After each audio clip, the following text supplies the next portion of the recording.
அனைவருக்கும் இனிய வணக்கம். ஒரு குட்டி கதை. பிரான்ஸ் நாட்டை சேர்ந்தவர் பிளஸ் பாஸ்கல். அவர் ஒரு கணிதவியலாளர், தத்துவஞானி, எழுத்தாளர் அப்படின்னு சொல்லலாம். அவர் பென்சிஸ் அப்படின்ட்டு ஒரு நூல் ஒன்று எழுதியிருக்காரு.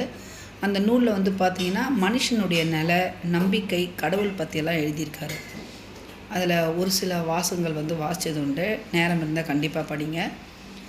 அவரை பார்த்து ஒரு இளைஞன் கேட்குறாரு, உங்களுக்கு இருந்த மூளை எனக்கு இருந்திருந்தால் நானும் வாழ்க்கையில் ரொம்ப பெரிய ஆளாக வந்திருப்பேன் அப்படின்னு சொன்ன உடனே பாஸ்கல் அந்த இளைஞனை பார்த்து சிரிச்சாராம். நீ சொல்கிறது ரொம்ப பெரிய தப்புப்பா.